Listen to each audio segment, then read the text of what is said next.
안녕하십니까? 지식과 통찰을 나누는 시간입니다.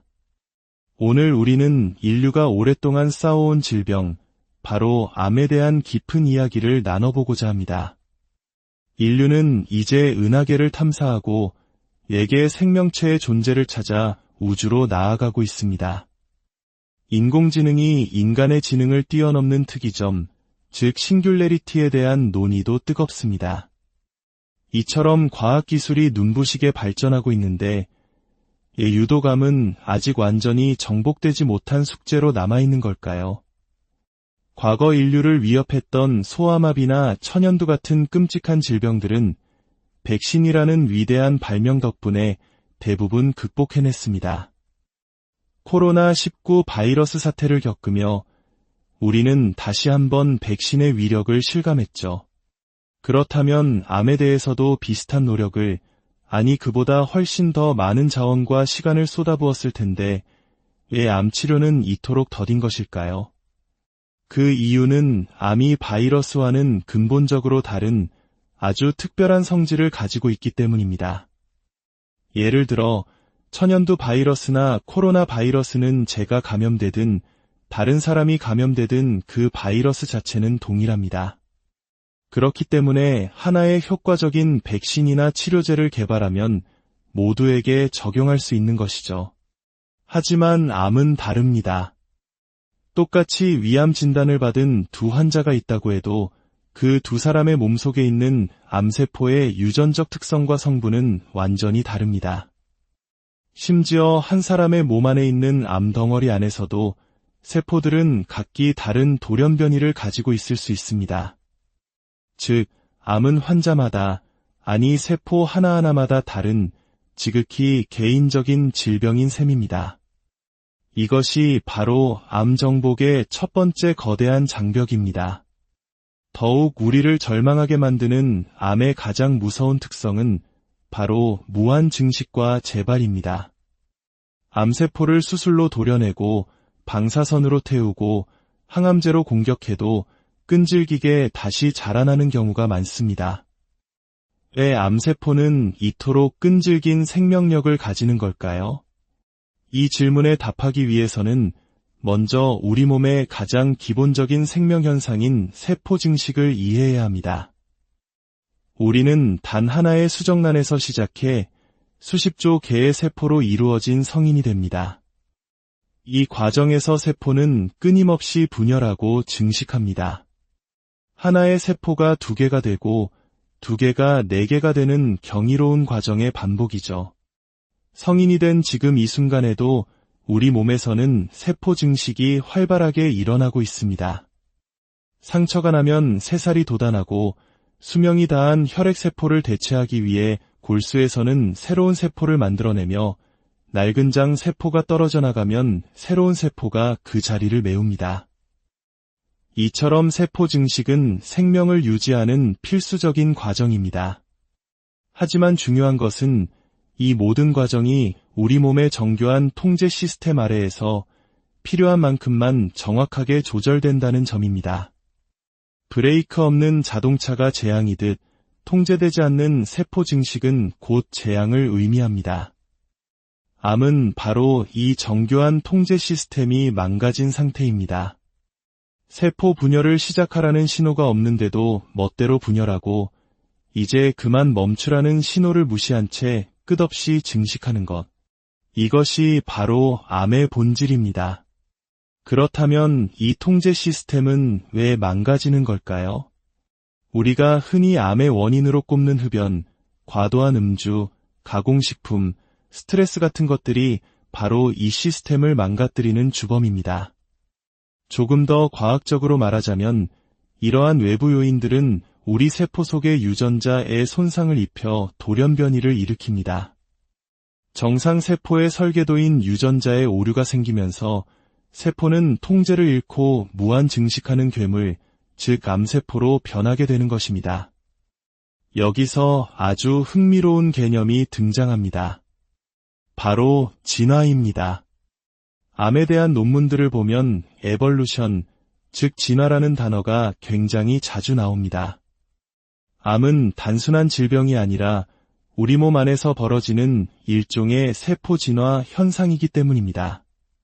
상상해 보십시오. 우리 몸에는 각자의 역할을 묵묵히 수행하는 착한 세포들이 있습니다. 췌장세포는 인슐린을 만들고 뇌세포는 사고와 기억을 담당하죠. 그런데 어느 날 돌연변이로 인해 나쁜 세포가 하나 생겨납니다. 이 나쁜 세포는 자기 일은 하지 않고 주변 착한 세포들이 써야 할 영양분을 모조리 훔쳐먹으며 오로지 자신의 분열과 증식에만 몰두합니다. 시간이 지나면 어떻게 될까요? 성실하게 일하며 정해진 규칙에 따라 분열하는 착한 세포와 이기적으로 영양분을 독차지하며 미친 듯이 분열하는 나쁜 세포 중 어느 쪽의 수가 더 빨리 늘어날까요? 당연히 나쁜 세포입니다. 이것이 바로 다윈의 적자생존 원리가 우리 몸 안에서 비극적으로 구현되는 순간입니다.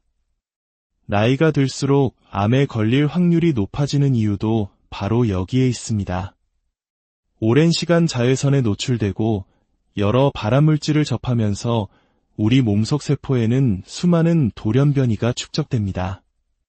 그리고 그 수많은 돌연변이 중에서 가장 생존과 증식에 유리한, 즉 가장 나쁜 세포가 진화적으로 선택되어 암으로 발전하게 되는 것입니다. 어떤 과학자는 이를 다세포 생물이 맞이한 비극적 운명이라고 표현했습니다. 스스로 분열하는 것이 곧 개체의 번식인 단세포 생물에게는 암이라는 개념이 무의미합니다. 하지만 여러 세포가 모여 협력하고 분업하며 살아가는 다세포 생물에게는 이 협력의 규칙을 깨는 배신자가 나타날 위험이 항상 존재합니다. 마치 대학교 조별과제, 즉 팀플과 같습니다. 모두가 각자의 역할을 맡아 A+라는 공동의 목표를 향해 달려가야 하는데 꼭 일을 안 하고 숟가락만 얹으려는 프리라이더가 나타나죠. 암세포는 여기서 한술 더 뜹니다. 혼자만 꿀을 빠는 것을 넘어 여기가 꿀통이야 라고 외치며 자기와 같은 프리라이더들을 무한정 복제해 팀 전체를 파멸로 이끄는 존재인 것입니다. 그렇다면 우리 몸은 이 무서운 내부의 반역자에게 속수무책으로 당하기만 하는 걸까요? 그렇지 않습니다. 우리에게는 외부의 적뿐만 아니라 내부의 배신자까지 감시하고 처리하는 강력한 군대, 바로 면역 시스템이 있습니다. 하나의 암세포가 생겼다고 해서 곧바로 암 환자가 되는 것은 아닙니다. 실험적으로 소수의 암세포를 쥐에게 주입해도 암으로 발전하지 않고 저절로 사라지는 경우가 많습니다. 바로 우리 몸의 면역세포들이 끊임없이 순찰하며 갓 생겨난 비정상적인 세포들을 찾아내 제거하기 때문입니다. 면역학의 가장 중요한 원리는 내가 아닌 것을 구분하는 것입니다. 면역 시스템은 바이러스나 세균처럼 외부에서 침입한 적을 기가 막히게 구별해 공격합니다. 그런데 암세포는 조금 까다로운 상대입니다. 외부의 적이 아니라 원래는 나였던 세포가 약간 변질된 내가 아닌 나이기 때문입니다. 나와 남의 경계에 서 있는 존재인 셈이죠. 1950년대 호주의 선구적인 면역학자 프랭크 맥팔레인 버넷은 우리 몸의 면역계가 암세포를 끊임없이 감시하고 경비하는 역할을 할 것이라는 면역 감시 가설을 제창했습니다. 당시에는 가설에 불과했지만 이후 여러 증거들이 이 가설을 뒷받침했습니다. 예를 들어 에이즈 환자나 장기 이식 후 면역 억제제를 복용하는 환자들처럼 면역력이 약해진 사람들은 일반인보다 암 발생률이 현저히 높습니다. 이는 평소 면역계가 암의 발생을 억제하고 있었다는 강력한 증거가 됩니다. 이 가설이 등장한 후 과학자들은 면역계를 활성화시켜 암을 치료하자는 아이디어에 열광했습니다. 이후 약 40년 동안 면역으로 암을 치료하려는 수많은 연구가 폭포수처럼 쏟아졌습니다. 실험실의 쥐에게서는 놀라운 결과들이 나왔지만 안타깝게도 인간 환자에게 적용하면 번번이 실패로 돌아갔습니다. 이 기나긴 암흑기는 불과 10여 년 전까지 계속되었습니다. 도대체 무엇이 문제였을까요? 과학자들은 마침내 암세포가 면역 시스템을 속이는 교활한 비밀을 밝혀냈습니다. 우리 몸의 암살자 역할을 하는 면역세포의 표면에는 PD-1분이라는 단백질이 있습니다. 그리고 암세포는 교활하게도 이 PD-1과 한 쌍을 이루는 PDL1이라는 단백질을 자신의 표면에 내세웁니다. 면역세포가 암세포를 공격하기 위해 다가가면 이 둘은 마치 악수를 하듯 철컥 결합합니다. 이 악수가 바로 암세포가 면역세포에게 보내는 교활한 암호이자 위장 신호입니다. 악수를 하는 순간 암세포는 면역세포에게 가만히 있어. 나는 공격 대상이 아니야 라는 억제 신호를 보냅니다. 이 신호를 받은 면역세포는 힘을 잃고 무기력해지는데 이를 탈진 상태라고 부릅니다. 암세포가 면역세포의 기를 빨아먹어 싸울 의지를 꺾어버리는 것입니다. 이 놀라운 발견은 암치료의 새로운 길을 열었습니다. 과학자들은 생각했습니다. 그렇다면 이 둘의 악수를 방해하면 어떨까? 그렇게 탄생한 것이 바로 면역관문 억제제입니다. 이 약은 암세포의 PDL1이나 면역세포의 PD-1에 먼저 달라붙어 둘의 악수를 원천적으로 차단합니다. 비유하자면 악수하려는 한쪽 손에 두껍고 뾰족한 장갑을 끼워버리는 것과 같습니다. 결과는 극적이었습니다. 악수를 하지 못하게 되자 억제 신호를 받지 않은 면역세포는 탈진 상태에서 깨어나 본래의 강력한 공격력을 되찾았습니다. 그리고 마침내 자신의 임무대로 암세포를 무자비하게 파괴하기 시작했습니다. 이것이 바로 오늘날 면역항암제라 불리는 새로운 치료법의 원리입니다. 이 치료법의 등장은 암치료의 패러다임을 완전히 바꾸어 놓았습니다. 특히 이전에는 완치가 불가능하다고 여겨졌던 사기, 즉 말기 암 환자들에게서도 암이 완전히 사라지는 완치 사례들이 드물게나마 나타나기 시작한 것입니다. 폐암, 신장암, 간암, 악성 흑색종 등 다양한 암에서 그 효과가 입증되고 있습니다. 이 치료법의 극적인 효과를 보여주는 유명한 사례가 있습니다. 바로 지미 카터 전 미국 대통령입니다. 그는 2015년 90세의 나이에 악성 흑색종이 뇌까지 전이되었다는 진단을 받고 사실상 시한부 선고를 받았습니다. 그는 기자회견을 열어 대중에게 작별 인사를 고했습니다. 하지만 몇 달 후 그는 다시 기자회견장에 나타나 웃으며 말했습니다. 제 몸의 암이 모두 사라졌습니다. 그가 바로 이 새로운 면역항암제의 혜택을 받은 사람이었습니다. 인류는 마침내 암이라는 적의 가장 깊은 비밀 중 하나를 풀어냈습니다. 암은 외부의 침략자가 아니라 우리 내부에서 시작된 진화의 비극이라는 것. 그리고 우리 몸의 면역계가 그 비극을 막을 열쇠를 쥐고 있다는 것을 말입니다. 물론 아직 모든 환자에게 효과가 있는 것은 아니며 해결해야 할 과제도 많이 남아 있습니다. 하지만 우리는 이제 암과의 전쟁에서 가장 강력하고 새로운 무기를 손에 쥐었습니다. 인류의 지혜가 이 끈질긴 적을 완전히 정복할 날도 그리 멀지 않았을지 모릅니다. 오늘의 이야기가 여러분에게 깊은 울림과 희망을 주었기를 바랍니다. 이 지식의 빛이 더 많은 분들께 닿을 수 있도록 이 이야기를 주변에 공유해 주시고 구독을 통해 저희와 함께 더 넓은 지식의 세계로 여정을 떠나주시는 것은 어떨까요? 여러분의 작은 관심 하나하나가 저희에게는 큰 힘과 격려가 됩니다. 안녕하십니까? 지식과 통찰을 나누는 시간입니다. 오늘 우리는 인류가 오랫동안 쌓아온 질병, 바로 암에 대한 깊은 이야기를 나눠보고자 합니다. 인류는 이제 은하계를 탐사하고 외계 생명체의 존재를 찾아 우주로 나아가고 있습니다. 인공지능이 인간의 지능을 뛰어넘는 특이점, 즉 싱귤레리티에 대한 논의도 뜨겁습니다. 이처럼 과학기술이 눈부시게 발전하고 있는데 유도감은 아직 완전히 정복되지 못한 숙제로 남아있는 걸까요?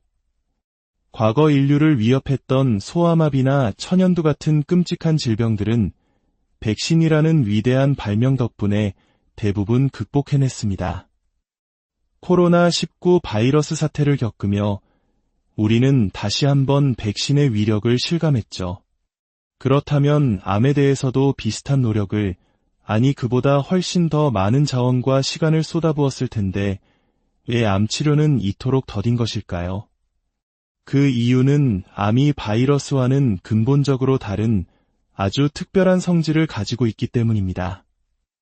예를 들어 천연두 바이러스나 코로나 바이러스는 제가 감염되든 다른 사람이 감염되든 그 바이러스 자체는 동일합니다. 그렇기 때문에 하나의 효과적인 백신이나 치료제를 개발하면 모두에게 적용할 수 있는 것이죠. 하지만 암은 다릅니다. 똑같이 위암 진단을 받은 두 환자가 있다고 해도 그 두 사람의 몸속에 있는 암세포의 유전적 특성과 성분은 완전히 다릅니다. 심지어 한 사람의 몸 안에 있는 암덩어리 안에서도 세포들은 각기 다른 돌연 변이를 가지고 있을 수 있습니다. 즉, 암은 환자마다, 아니 세포 하나하나마다 다른 지극히 개인적인 질병인 셈입니다. 이것이 바로 암 정복의 첫 번째 거대한 장벽입니다. 더욱 우리를 절망하게 만드는 암의 가장 무서운 특성은 바로 무한 증식과 재발입니다. 암세포를 수술로 도려내고 방사선으로 태우고 항암제로 공격해도 끈질기게 다시 자라나는 경우가 많습니다. 왜 암세포는 이토록 끈질긴 생명력을 가지는 걸까요? 이 질문에 답하기 위해서는 먼저 우리 몸의 가장 기본적인 생명현상인 세포 증식을 이해해야 합니다. 우리는 단 하나의 수정란에서 시작해 수십조 개의 세포로 이루어진 성인이 됩니다. 이 과정에서 세포는 끊임없이 분열하고 증식합니다. 하나의 세포가 두 개가 되고 두 개가 네 개가 되는 경이로운 과정의 반복이죠. 성인이 된 지금 이 순간에도 우리 몸에서는 세포 증식이 활발하게 일어나고 있습니다. 상처가 나면 새살이 돋아나고 수명이 다한 혈액세포를 대체하기 위해 골수에서는 새로운 세포를 만들어내며 낡은 장 세포가 떨어져 나가면 새로운 세포가 그 자리를 메웁니다. 이처럼 세포 증식은 생명을 유지하는 필수적인 과정입니다. 하지만 중요한 것은 이 모든 과정이 우리 몸의 정교한 통제 시스템 아래에서 필요한 만큼만 정확하게 조절된다는 점입니다. 브레이크 없는 자동차가 재앙이듯 통제되지 않는 세포 증식은 곧 재앙을 의미합니다. 암은 바로 이 정교한 통제 시스템이 망가진 상태입니다. 세포 분열을 시작하라는 신호가 없는데도 멋대로 분열하고 이제 그만 멈추라는 신호를 무시한 채 끝없이 증식하는 것. 이것이 바로 암의 본질입니다. 그렇다면 이 통제 시스템은 왜 망가지는 걸까요? 우리가 흔히 암의 원인으로 꼽는 흡연, 과도한 음주, 가공식품, 스트레스 같은 것들이 바로 이 시스템을 망가뜨리는 주범입니다. 조금 더 과학적으로 말하자면 이러한 외부 요인들은 우리 세포 속의 유전자에 손상을 입혀 돌연 변이를 일으킵니다. 정상 세포의 설계도인 유전자에 오류가 생기면서 세포는 통제를 잃고 무한 증식하는 괴물, 즉 암세포로 변하게 되는 것입니다. 여기서 아주 흥미로운 개념이 등장합니다. 바로 진화입니다. 암에 대한 논문들을 보면 에볼루션, 즉 진화라는 단어가 굉장히 자주 나옵니다. 암은 단순한 질병이 아니라 우리 몸 안에서 벌어지는 일종의 세포 진화 현상이기 때문입니다. 상상해 보십시오. 우리 몸에는 각자의 역할을 묵묵히 수행하는 착한 세포들이 있습니다. 췌장세포는 인슐린을 만들고 뇌세포는 사고와 기억을 담당하죠. 그런데 어느 날 돌연변이로 인해 나쁜 세포가 하나 생겨납니다. 이 나쁜 세포는 자기 일은 하지 않고 주변 착한 세포들이 써야 할 영양분을 모조리 훔쳐먹으며 오로지 자신의 분열과 증식에만 몰두합니다. 시간이 지나면 어떻게 될까요? 성실하게 일하며 정해진 규칙에 따라 분열하는 착한 세포와 이기적으로 영양분을 독차지하며 미친 듯이 분열하는 나쁜 세포 중 어느 쪽의 수가 더 빨리 늘어날까요? 당연히 나쁜 세포입니다.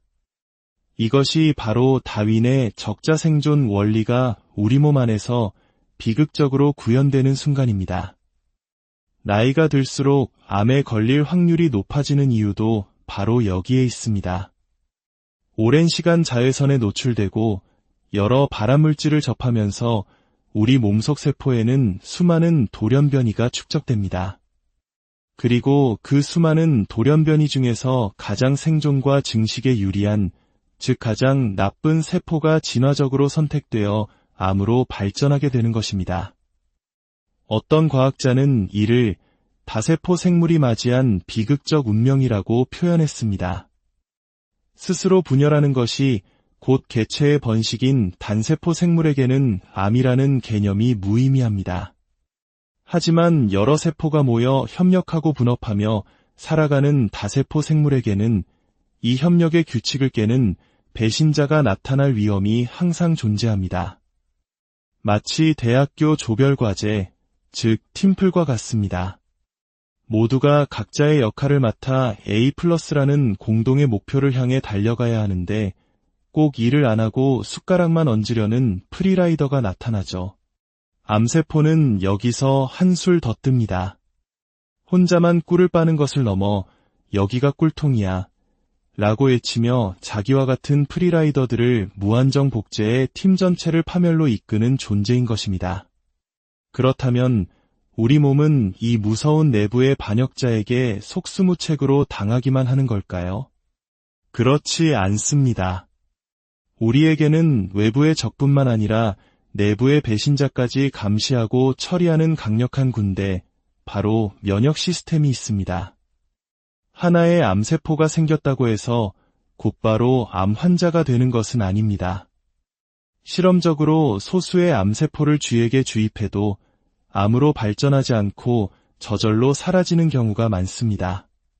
바로 우리 몸의 면역세포들이 끊임없이 순찰하며 갓 생겨난 비정상적인 세포들을 찾아내 제거하기 때문입니다. 면역학의 가장 중요한 원리는 내가 아닌 것을 구분하는 것입니다. 면역 시스템은 바이러스나 세균처럼 외부에서 침입한 적을 기가 막히게 구별해 공격합니다. 그런데 암세포는 조금 까다로운 상대입니다. 외부의 적이 아니라 원래는 나였던 세포가 약간 변질된 내가 아닌 나이기 때문입니다. 나와 남의 경계에 서 있는 존재인 셈이죠. 1950년대 호주의 선구적인 면역학자 프랭크 맥팔레인 버넷은 우리 몸의 면역계가 암세포를 끊임없이 감시하고 경비하는 역할을 할 것이라는 면역 감시 가설을 제창했습니다. 당시에는 가설에 불과했지만 이후 여러 증거들이 이 가설을 뒷받침했습니다. 예를 들어 에이즈 환자나 장기 이식 후 면역 억제제를 복용하는 환자들처럼 면역력이 약해진 사람들은 일반인보다 암 발생률이 현저히 높습니다. 이는 평소 면역계가 암의 발생을 억제하고 있었다는 강력한 증거가 됩니다. 이 가설이 등장한 후 과학자들은 면역계를 활성화시켜 암을 치료하자는 아이디어에 열광했습니다. 이후 약 40년 동안 면역으로 암을 치료하려는 수많은 연구가 폭포수처럼 쏟아졌습니다. 실험실의 쥐에게서는 놀라운 결과들이 나왔지만 안타깝게도 인간 환자에게 적용하면 번번이 실패로 돌아갔습니다. 이 기나긴 암흑기는 불과 10여 년 전까지 계속되었습니다. 도대체 무엇이 문제였을까요? 과학자들은 마침내 암세포가 면역 시스템을 속이는 교활한 비밀을 밝혀냈습니다. 우리 몸의 암살자 역할을 하는 면역세포의 표면에는 PD-1분이라는 단백질이 있습니다. 그리고 암세포는 교활하게도 이 PD-1과 한 쌍을 이루는 PDL1이라는 단백질을 자신의 표면에 내세웁니다. 면역세포가 암세포를 공격하기 위해 다가가면 이 둘은 마치 악수를 하듯 철컥 결합합니다.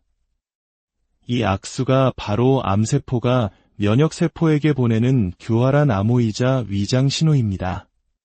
악수를 하는 순간 암세포는 면역세포에게 가만히 있어. 나는 공격 대상이 아니야 라는 억제 신호를 보냅니다. 이 신호를 받은 면역세포는 힘을 잃고 무기력해지는데 이를 탈진 상태라고 부릅니다. 암세포가 면역세포의 기를 빨아먹어 싸울 의지를 꺾어버리는 것입니다. 이 놀라운 발견은 암치료의 새로운 길을 열었습니다. 과학자들은 생각했습니다. 그렇다면 이 둘의 악수를 방해하면 어떨까?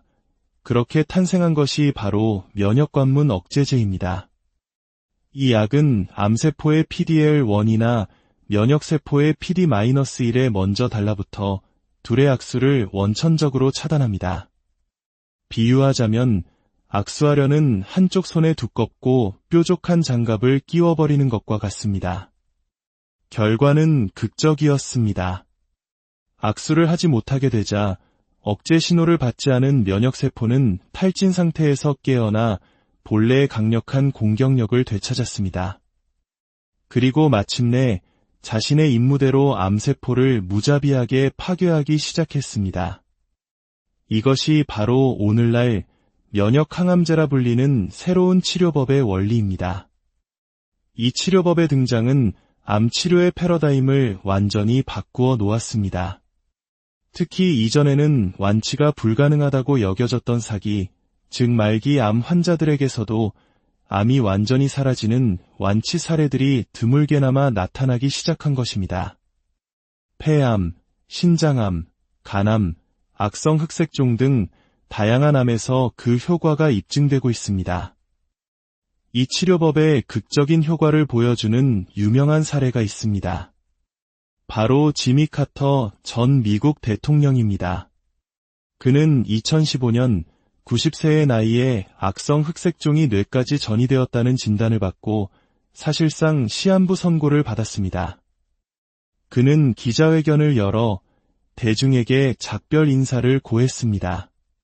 하지만 몇 달 후 그는 다시 기자회견장에 나타나 웃으며 말했습니다. 제 몸의 암이 모두 사라졌습니다. 그가 바로 이 새로운 면역항암제의 혜택을 받은 사람이었습니다.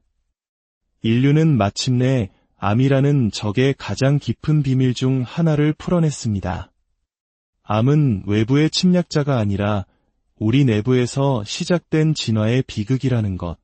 그리고 우리 몸의 면역계가 그 비극을 막을 열쇠를 쥐고 있다는 것을 말입니다. 물론 아직 모든 환자에게 효과가 있는 것은 아니며 해결해야 할 과제도 많이 남아 있습니다. 하지만 우리는 이제 암과의 전쟁에서 가장 강력하고 새로운 무기를 손에 쥐었습니다. 인류의 지혜가 이 끈질긴 적을 완전히 정복할 날도 그리 멀지 않았을지 모릅니다. 오늘의 이야기가 여러분에게 깊은 울림과 희망을 주었기를 바랍니다. 이 지식의 빛이 더 많은 분들께 닿을 수 있도록 이 이야기를 주변에 공유해 주시고 구독을 통해 저희와 함께 더 넓은 지식의 세계로 여정을 떠나주시는 것은 어떨까요? 여러분의 작은 관심 하나하나가 저희에게는 큰 힘과 격려가 됩니다. 안녕하십니까? 지식과 통찰을 나누는 시간입니다. 오늘 우리는 인류가 오랫동안 쌓아온 질병, 바로 암에 대한 깊은 이야기를 나눠보고자 합니다. 인류는 이제 은하계를 탐사하고 외계의 생명체의 존재를 찾아 우주로 나아가고 있습니다. 인공지능이 인간의 지능을 뛰어넘는 특이점, 즉 싱귤레리티에 대한 논의도 뜨겁습니다. 이처럼 과학기술이 눈부시게 발전하고 있는데 유도감은 아직 완전히 정복되지 못한 숙제로 남아있는 걸까요?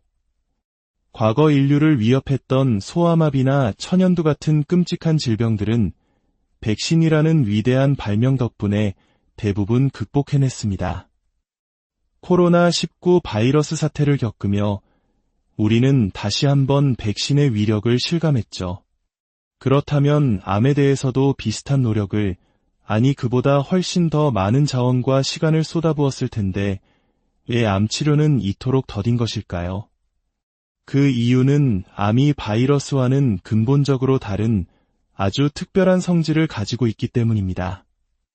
예를 들어 천연두 바이러스나 코로나 바이러스는 제가 감염되든 다른 사람이 감염되든 그 바이러스 자체는 동일합니다. 그렇기 때문에 하나의 효과적인 백신이나 치료제를 개발하면 모두에게 적용할 수 있는 것이죠.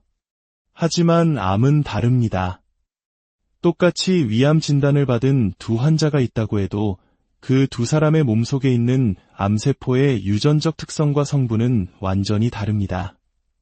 심지어 한 사람의 몸 안에 있는 암덩어리 안에서도 세포들은 각기 다른 돌연 변이를 가지고 있을 수 있습니다. 즉, 암은 환자마다, 아니 세포 하나하나마다 다른 지극히 개인적인 질병인 셈입니다. 이것이 바로 암 정복의 첫 번째 거대한 장벽입니다. 더욱 우리를 절망하게 만드는 암의 가장 무서운 특성은 바로 무한 증식과 재발입니다. 암세포를 수술로 도려내고 방사선으로 태우고 항암제로 공격해도 끈질기게 다시 자라나는 경우가 많습니다. 왜 암세포는 이토록 끈질긴 생명력을 가지는 걸까요? 이 질문에 답하기 위해서는 먼저 우리 몸의 가장 기본적인 생명현상인 세포 증식을 이해해야 합니다. 우리는 단 하나의 수정란에서 시작해 수십조 개의 세포로 이루어진 성인이 됩니다. 이 과정에서 세포는 끊임없이 분열하고 증식합니다. 하나의 세포가 두 개가 되고 두 개가 네 개가 되는 경이로운 과정의 반복이죠. 성인이 된 지금 이 순간에도 우리 몸에서는 세포 증식이 활발하게 일어나고 있습니다. 상처가 나면 새살이 돋아나고 수명이 다한 혈액세포를 대체하기 위해 골수에서는 새로운 세포를 만들어내며 낡은 장 세포가 떨어져 나가면 새로운 세포가 그 자리를 메웁니다. 이처럼 세포 증식은 생명을 유지하는 필수적인 과정입니다. 하지만 중요한 것은 이 모든 과정이 우리 몸의 정교한 통제 시스템 아래에서 필요한 만큼만 정확하게 조절된다는 점입니다. 브레이크 없는 자동차가 재앙이듯 통제되지 않는 세포 증식은 곧 재앙을 의미합니다. 암은 바로 이 정교한 통제 시스템이 망가진 상태입니다. 세포 분열을 시작하라는 신호가 없는데도 멋대로 분열하고 이제 그만 멈추라는 신호를 무시한 채 끝없이 증식하는 것. 이것이 바로 암의 본질입니다. 그렇다면 이 통제 시스템은 왜 망가지는 걸까요? 우리가 흔히 암의 원인으로 꼽는 흡연, 과도한 음주, 가공식품, 스트레스 같은 것들이 바로 이 시스템을 망가뜨리는 주범입니다. 조금 더 과학적으로 말하자면 이러한 외부 요인들은 우리 세포 속의 유전자에 손상을 입혀 돌연 변이를 일으킵니다. 정상 세포의 설계도인 유전자에 오류가 생기면서 세포는 통제를 잃고 무한 증식하는 괴물, 즉 암세포로 변하게 되는 것입니다. 여기서 아주 흥미로운 개념이 등장합니다. 바로 진화입니다. 암에 대한 논문들을 보면 에볼루션, 즉 진화라는 단어가 굉장히 자주 나옵니다. 암은 단순한 질병이 아니라 우리 몸 안에서 벌어지는 일종의 세포 진화 현상이기 때문입니다. 상상해 보십시오. 우리 몸에는 각자의 역할을 묵묵히 수행하는 착한 세포들이 있습니다. 췌장세포는 인슐린을 만들고 뇌세포는 사고와 기억을 담당하죠. 그런데 어느 날 돌연변이로 인해 나쁜 세포가 하나 생겨납니다. 이 나쁜 세포는 자기 일은 하지 않고 주변 착한 세포들이 써야 할 영양분을 모조리 훔쳐먹으며 오로지 자신의 분열과 증식에만 몰두합니다. 시간이 지나면 어떻게 될까요? 성실하게 일하며 정해진 규칙에 따라 분열하는 착한 세포와 이기적으로 영양분을 독차지하며 미친 듯이 분열하는 나쁜 세포 중 어느 쪽의 수가 더 빨리 늘어날까요? 당연히 나쁜 세포입니다. 이것이 바로 다윈의 적자생존 원리가 우리 몸 안에서 비극적으로 구현되는 순간입니다.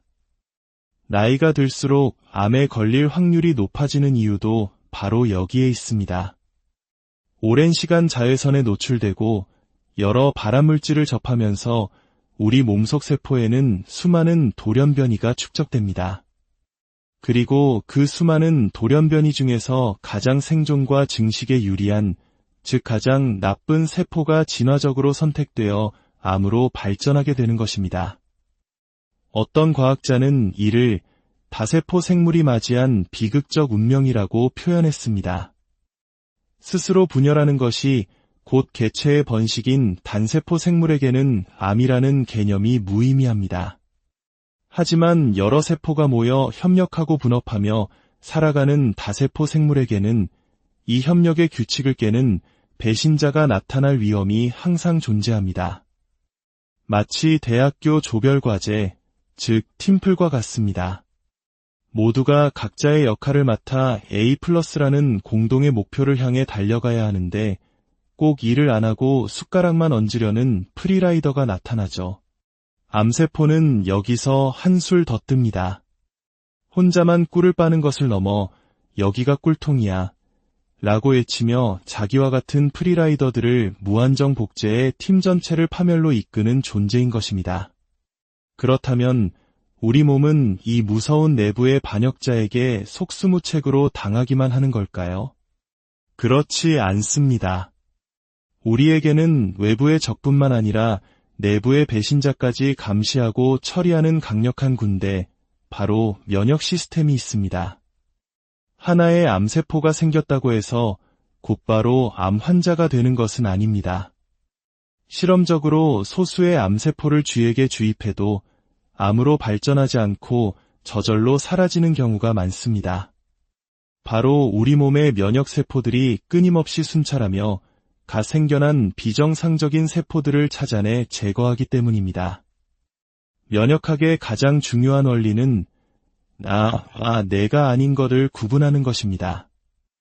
면역 시스템은 바이러스나 세균처럼 외부에서 침입한 적을 기가 막히게 구별해 공격합니다. 그런데 암세포는 조금 까다로운 상대입니다.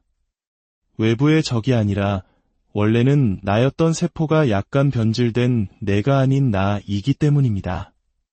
나와 남의 경계에 서 있는 존재인 셈이죠.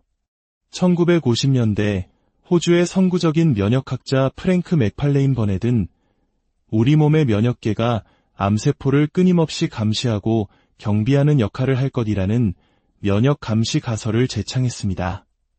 당시에는 가설에 불과했지만 이후 여러 증거들이 이 가설을 뒷받침했습니다. 예를 들어 에이즈 환자나 장기 이식 후 면역 억제제를 복용하는 환자들처럼 면역력이 약해진 사람들은 일반인보다 암 발생률이 현저히 높습니다. 이는 평소 면역계가 암의 발생을 억제하고 있었다는 강력한 증거가 됩니다. 이 가설이 등장한 후 과학자들은 면역계를 활성화시켜 암을 치료하자는 아이디어에 열광했습니다. 이후 약 40년 동안 면역으로 암을 치료하려는 수많은 연구가 폭포수처럼 쏟아졌습니다. 실험실의 쥐에게서는 놀라운 결과들이 나왔지만 안타깝게도 인간 환자에게 적용하면 번번이 실패로 돌아갔습니다. 이 기나긴 암흑기는 불과 10여 년 전까지 계속되었습니다. 도대체 무엇이 문제였을까요? 과학자들은 마침내 암세포가 면역 시스템을 속이는 교활한 비밀을 밝혀냈습니다. 우리 몸의 암살자 역할을 하는 면역세포의 표면에는 PD-1분이라는 단백질이 있습니다. 그리고 암세포는 교활하게도 이 PD-1과 한 쌍을 이루는 PDL1이라는 단백질을 자신의 표면에 내세웁니다. 면역세포가 암세포를 공격하기 위해 다가가면 이 둘은 마치 악수를 하듯 철컥 결합합니다. 이 악수가 바로 암세포가 면역세포에게 보내는 교활한 암호이자 위장 신호입니다. 악수를 하는 순간 암세포는 면역세포에게 가만히 있어. 나는 공격 대상이 아니야 라는 억제 신호를 보냅니다. 이 신호를 받은 면역세포는 힘을 잃고 무기력해지는데 이를 탈진 상태라고 부릅니다.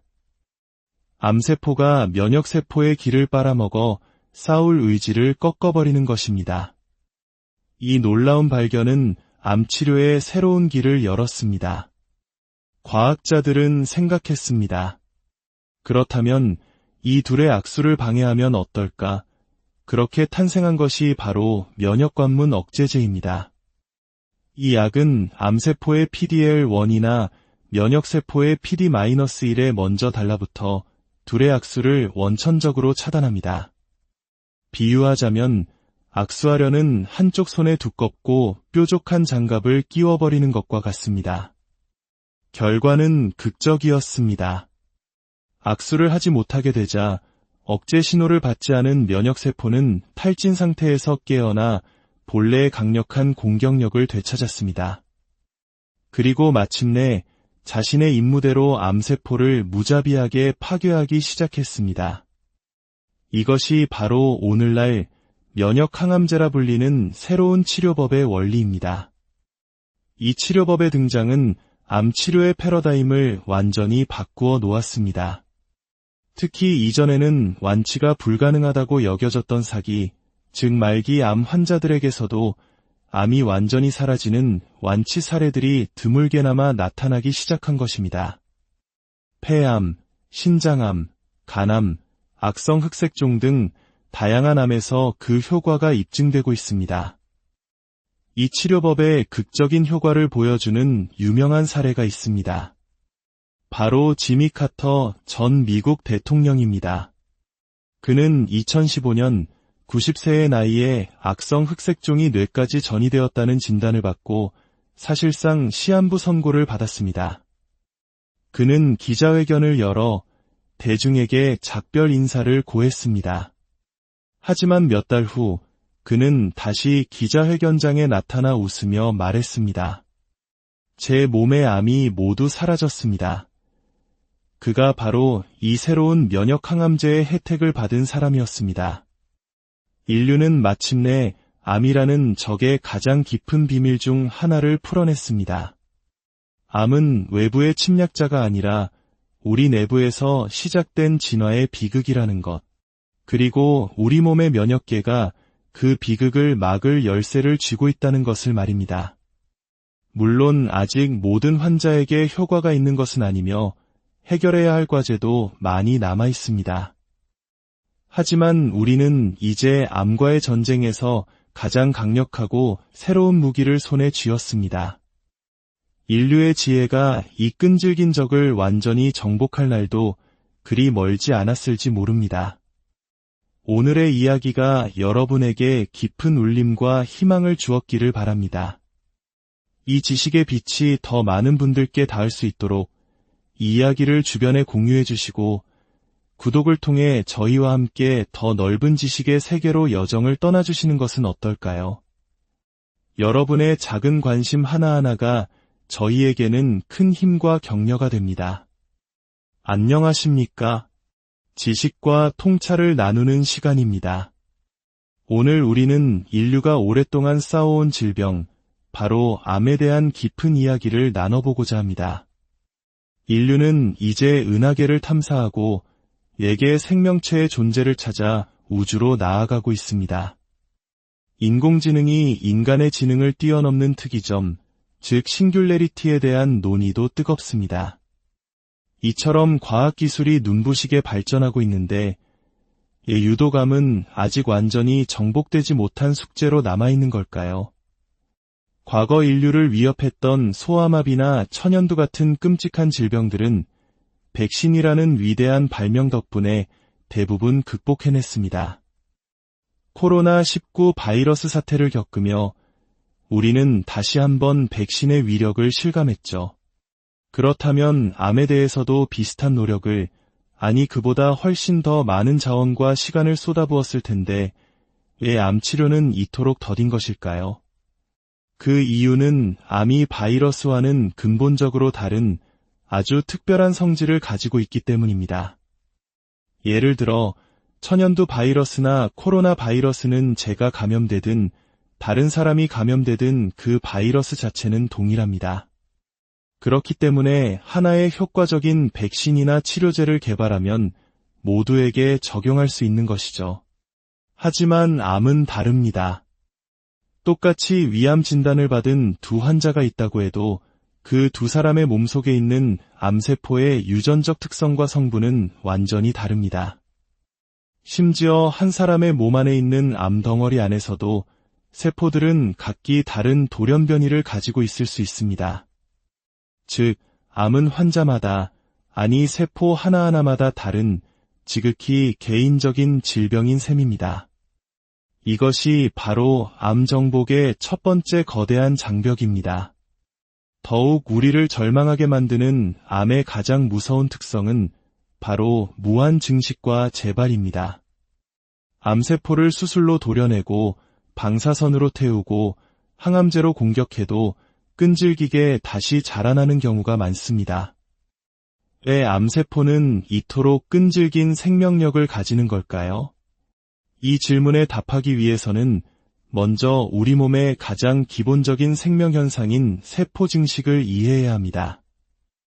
우리는 단 하나의 수정란에서 시작해 수십조 개의 세포로 이루어진 성인이 됩니다. 이 과정에서 세포는 끊임없이 분열하고 증식합니다. 하나의 세포가 두 개가 되고 두 개가 네 개가 되는 경이로운 과정의 반복이죠. 성인이 된 지금 이 순간에도 우리 몸에서는 세포 증식이 활발하게 일어나고 있습니다. 상처가 나면 새살이 돋아나고 수명이 다한 혈액세포를 대체하기 위해 골수에서는 새로운 세포를 만들어내며 낡은 장 세포가 떨어져 나가면 새로운 세포가 그 자리를 메웁니다. 이처럼 세포 증식은 생명을 유지하는 필수적인 과정입니다. 하지만 중요한 것은 이 모든 과정이 우리 몸의 정교한 통제 시스템 아래에서 필요한 만큼만 정확하게 조절된다는 점입니다. 브레이크 없는 자동차가 재앙이듯 통제되지 않는 세포 증식은 곧 재앙을 의미합니다. 암은 바로 이 정교한 통제 시스템이 망가진 상태입니다. 세포 분열을 시작하라는 신호가 없는데도 멋대로 분열하고 이제 그만 멈추라는 신호를 무시한 채 끝없이 증식하는 것. 이것이 바로 암의 본질입니다. 그렇다면 이 통제 시스템은 왜 망가지는 걸까요? 우리가 흔히 암의 원인으로 꼽는 흡연, 과도한 음주, 가공식품, 스트레스 같은 것들이 바로 이 시스템을 망가뜨리는 주범입니다. 조금 더 과학적으로 말하자면 이러한 외부 요인들은 우리 세포 속의 유전자에 손상을 입혀 돌연 변이를 일으킵니다. 정상 세포의 설계도인 유전자에 오류가 생기면서 세포는 통제를 잃고 무한 증식하는 괴물, 즉 암세포로 변하게 되는 것입니다. 여기서 아주 흥미로운 개념이 등장합니다. 바로 진화입니다. 암에 대한 논문들을 보면 에볼루션, 즉 진화라는 단어가 굉장히 자주 나옵니다. 암은 단순한 질병이 아니라 우리 몸 안에서 벌어지는 일종의 세포 진화 현상이기 때문입니다. 상상해 보십시오. 우리 몸에는 각자의 역할을 묵묵히 수행하는 착한 세포들이 있습니다. 췌장세포는 인슐린을 만들고 뇌세포는 사고와 기억을 담당하죠. 그런데 어느 날 돌연 변이로 인해 나쁜 세포가 하나 생겨납니다. 이 나쁜 세포는 자기 일은 하지 않고 주변 착한 세포들이 써야 할 영양분을 모조리 훔쳐먹으며 오로지 자신의 분열과 증식에만 몰두합니다. 시간이 지나면 어떻게 될까요? 성실하게 일하며 정해진 규칙에 따라 분열하는 착한 세포와 이기적으로 영양분을 독차지하며 미친 듯이 분열하는 나쁜 세포 중 어느 쪽의 수가 더 빨리 늘어날까요? 당연히 나쁜 세포입니다. 이것이 바로 다윈의 적자생존 원리가 우리 몸 안에서 비극적으로 구현되는 순간입니다. 나이가 들수록 암에 걸릴 확률이 높아지는 이유도 바로 여기에 있습니다. 오랜 시간 자외선에 노출되고 여러 발암물질을 접하면서 우리 몸속 세포에는 수많은 돌연변이가 축적됩니다. 그리고 그 수많은 돌연변이 중에서 가장 생존과 증식에 유리한, 즉 가장 나쁜 세포가 진화적으로 선택되어 암으로 발전하게 되는 것입니다. 어떤 과학자는 이를 다세포 생물이 맞이한 비극적 운명이라고 표현했습니다. 스스로 분열하는 것이 곧 개체의 번식인 단세포 생물에게는 암이라는 개념이 무의미합니다.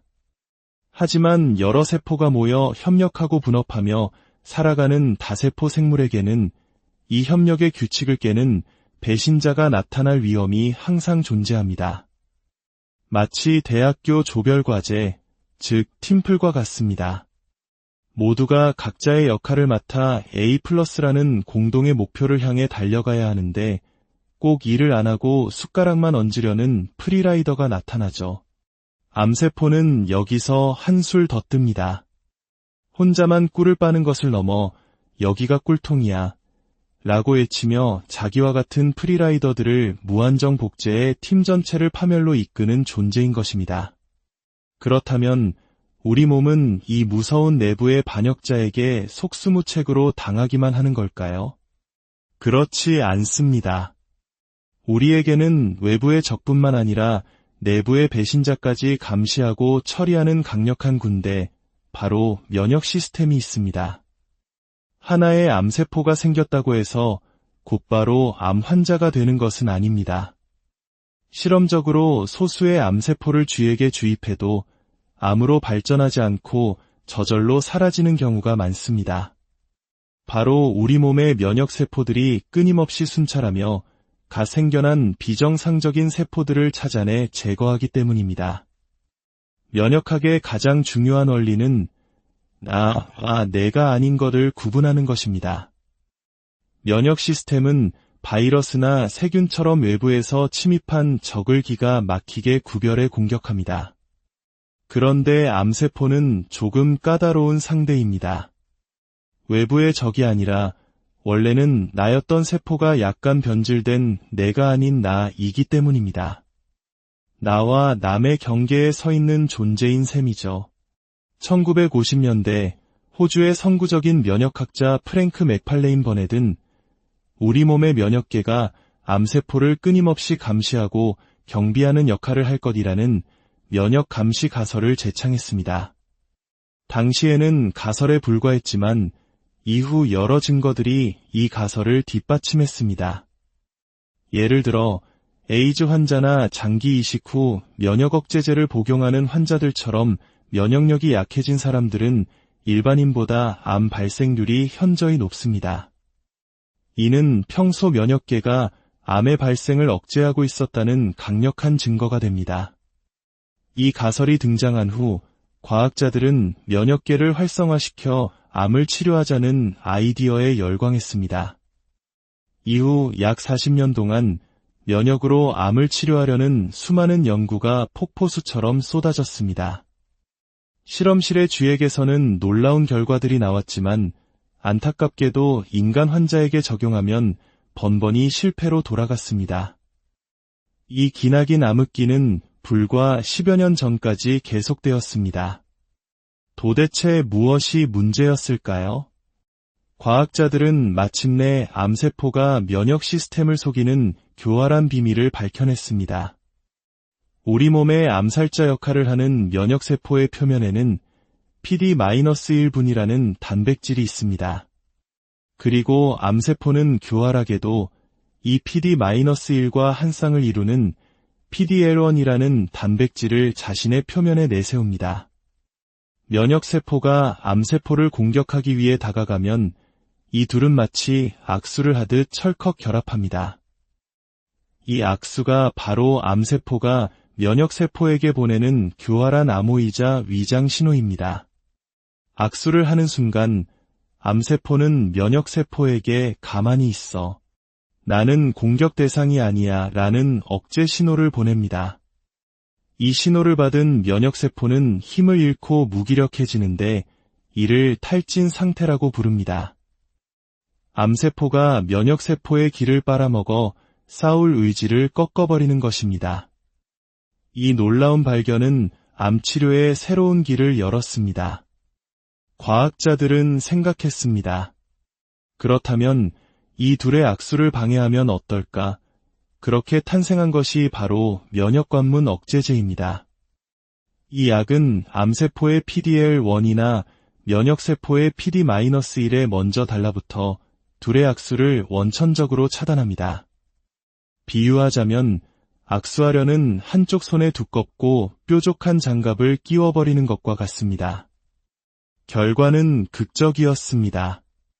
악수를 하지 못하게 되자 억제 신호를 받지 않은 면역세포는 탈진 상태에서 깨어나 본래의 강력한 공격력을 되찾았습니다. 그리고 마침내 자신의 임무대로 암세포를 무자비하게 파괴하기 시작했습니다. 이것이 바로 오늘날 면역항암제라 불리는 새로운 치료법의 원리입니다. 이 치료법의 등장은 암치료의 패러다임을 완전히 바꾸어 놓았습니다. 특히 이전에는 완치가 불가능하다고 여겨졌던 사기, 즉 말기 암 환자들에게서도 암이 완전히 사라지는 완치 사례들이 드물게나마 나타나기 시작한 것입니다. 폐암, 신장암, 간암, 악성 흑색종 등 다양한 암에서 그 효과가 입증되고 있습니다. 이 치료법의 극적인 효과를 보여주는 유명한 사례가 있습니다. 바로 지미 카터 전 미국 대통령입니다. 그는 2015년 90세의 나이에 악성 흑색종이 뇌까지 전이되었다는 진단을 받고 사실상 시한부 선고를 받았습니다. 그는 기자회견을 열어 대중에게 작별 인사를 고했습니다. 하지만 몇 달 후 그는 다시 기자회견장에 나타나 웃으며 말했습니다. 제 몸의 암이 모두 사라졌습니다. 그가 바로 이 새로운 면역항암제의 혜택을 받은 사람이었습니다.